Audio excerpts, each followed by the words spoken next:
রাসূল সাল্লাল্লাহু আলাইহি ওয়াসাল্লামের কাছে একজন গরিব ফকির মিসকিন সাহাবী এসে বললেন, আল্লাহর নবী, এটা হচ্ছে আমার বাড়ি।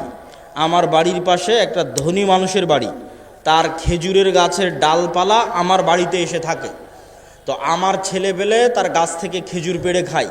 তো সে আমাকে খুব বকাবকি করে, আল্লাহর নবীর কাছে বিচার দিচ্ছে। আল্লাহর নবী বললেন, ওই ধনী ব্যক্তিকে তুমি জান্নাতে একটা খেজুর গাছের বিনিময়ে এই খেজুর গাছটাই গরিবকে দিয়ে দাও।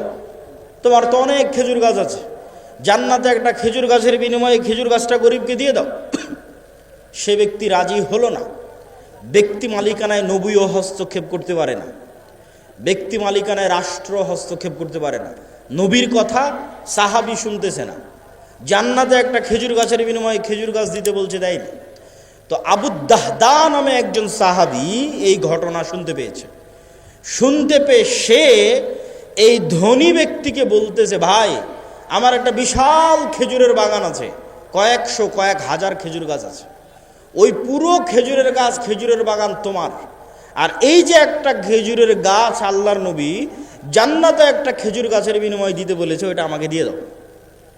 তখন এই ব্যক্তি বলছে, বারে, এত বিশাল খেজুরের বাগান, তার বিনিময়ে একটা খেজুরের গাছ, কি সমস্যা? ও তো আর পরকালের ডিল তো আর বোঝে না, জান্নাতের ডিল তো আর বোঝে না, ও রাজি হয়ে গেছে। তখন আবু দাহদা তার বিশাল খেজুরের বাগান ওই ব্যক্তিকে দিয়ে দিল। আর ওই ব্যক্তি তখন একটা খেজুরের গাছ একে দিয়ে দিল। এখন আল্লাহর নবীকে এসে জিজ্ঞেস করে বলে, আল্লাহর নবী, এই খেজুরের গাছের মালিক এখন আমি। আপনি বলেছিলেন এই খেজুরের গাছ যদি এই গরিবকে দেওয়া হয় জান্নাতে একটা খেজুরের গাছ হবে, কথা কি ঠিক? রাসূল সাল্লাল্লাহু আলাইহি সাল্লাম বললেন, হ্যাঁ, কথা ঠিক। বললেন, তাহলে জান্নাতে একটা খেজুরের গাছের বিনিময়ে এই খেজুরের গাছ এই গরিব মিসকিনকে দিয়ে দিলাম। আল্লাহু আকবার। বাড়িতে এসে স্ত্রীকে বলছে, স্ত্রী, কি? তো বলে, আমার যে বিশাল খেজুরের বাগান ছিল, এই বিশাল খেজুরের বাগান বিক্রি করে দিয়েছি। তো কত টাকাতে বিক্রি করে দিয়েছো? জান্নাতে একটা খেজুর গাছের বিনিময়ে বিক্রি করে দিয়েছি। আল্লাহু আকবার।